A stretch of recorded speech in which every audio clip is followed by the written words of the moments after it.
एक प्रश्न किया था हमसे बाहर, उन्होंने कहा आज हमारा मन संसार की तरफ जा रहा है, मतलब काम आदि दोषों से युक्त हो रहा है।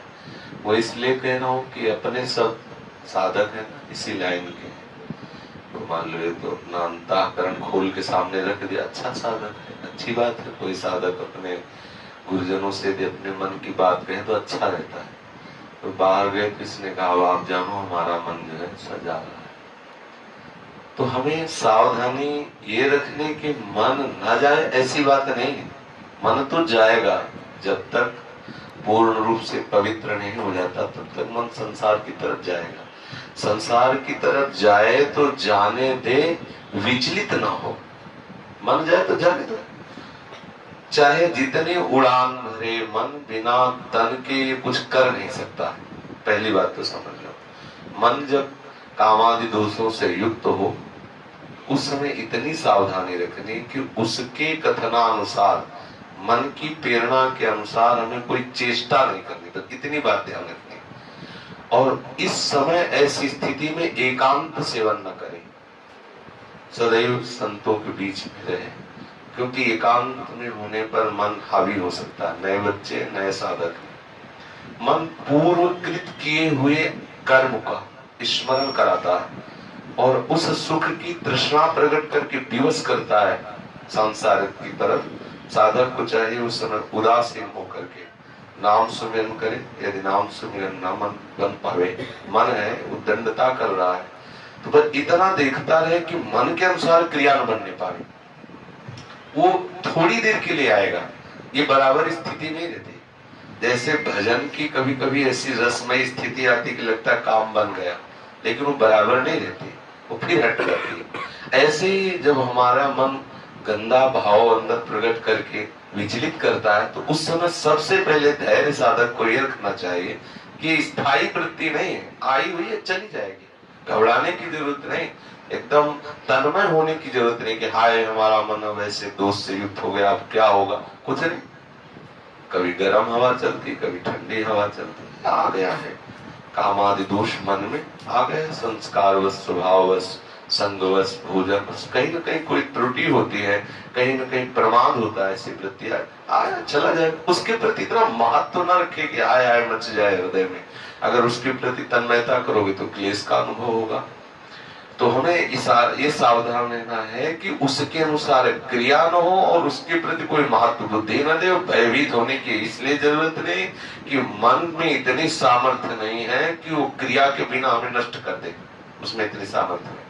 क्रिया होने न पाए इसलिए साधु समाज में रहे, संतों के संग में, साधकों के बीच में रहे, तो क्रिया बनने नहीं पाए। और क्रिया ना बनी तो मन धीरे धीरे धीरे वो अमना होने लगता है। जिस भाव के लिए मन प्रेरित करे उसको वो भाव ना मिले तो धीरे धीरे मन का मन पर नष्ट होने लगता है। जिस सत्ता के कारण मन कहा जाता है, मतलब संकल्प, भोगों का संकल्प ही मन का जीवित रहना है, भोगों से निसंकल्पित हो जाना ही मन का मर जाना है। तो जब हमारे मन में भोगों का संकल्प बने और उसको पूरा ना होने दे तो मन मरने लगता है, मन अमना होने लगता है। इस स्थिति को सहना ही तपस्या है। बाहर से जल पी के रहना, वायु पी के रहना, आग में जलना, और सब बाहर वाली बुले 12 वर्ष खड़े रहना, ये सब बाह्य साधन, इनका विशेष अपने लोगों के हृदय में इनका कोई महत्व नहीं है। वास्तविक तपस्या क्या है? जब हमारा मन प्रतिकूलता का चिंतन करा के जलाता है, उस समय साधक को विचलित नहीं होना चाहिए, आनंदित होना चाहिए, उस समय प्रभु के चिंतन में मगन होना चाहिए, या धैर्य पूर्वक उस जलन को सह जाना चाहिए। वही महात्मा है, वही इस महारस का अनुभव कर सकता है। विचलित होने की जरूरत नहीं, बिल्कुल विचलित होने की जरूरत नहीं। सबके हृदय में ऐसे भाव आते हैं, धीरे धीरे सबके ठीक हो जाते हैं। भगवान नारद जी ने भी प्रेमा भक्ति का जो सूत्र वर्णन करते हैं उसमें लिखा है कि पहले कामादि दोष तरंग की तरह आते हैं,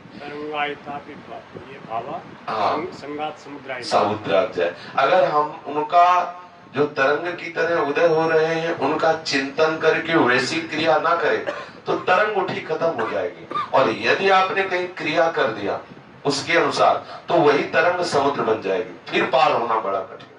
समुद्र बन गई तो डूबना ही पड़ेगा। इसलिए साधक को जहां देखे मन में कि काम आदि दोषों की वृत्ति आ रहे, तो जब शत्रु सामने हो तो अगर घबरा गया तो योद्धा किस बात का हो, तो मारा जाएगा।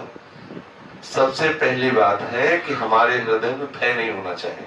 काम आया ठीक है चला जाएगा खत्म, उसके प्रति महत्व बुद्धि इतनी नहीं, और भय सावधानी ये रखनी कि क्रिया न बनने पाए। साधकों के बीच में रह करके हमें उस समय एकांत नहीं, नए साधक को एकांत सेवन उस समय नहीं करना चाहिए। जहां मन ऐसे विचलित हो तो संतों के बीच में आ जाए और नाम बाणी आदि में अपने मन को लगावे, धैर्य पूर्वक रहे। कुछ ही समय में नष्ट हो जाएगा, वो चला जाएगा भाव, वो हृदय में स्थित होने वाला भाव नहीं। ये सब आगंतुक है। आगमा पाइनो अनित्यास तास्तितिक्षस्व भारत, आने जाने वाले इनका कोई महत्व नहीं। अब इतना घबरा गया कि कहता आप तुम ही संभालो नहीं तो गई गाड़ी। इतना थोड़ी घबराने की जरूरत, कोई बहुत बड़ी बात कोई तुम्हारे हृदय में थोड़ी, तो सबके हृदय में वृत्तियां आती सब। तो साधक यहाँ धैर्यवान रहे, कभी विचलित न हो, कभी भागे ना। ऐसा ना हो कि भागे कि अब क्या करना है, अब हमारा मन तो बड़ा गंदा हो रहा है, ये नहीं। धैर्य आया है, मन में आया, आई वृत्ति चली गई, तब आप देख लो, कुछ ना करो तो चली जाएगी, स्थायी यहाँ कुछ है नहीं।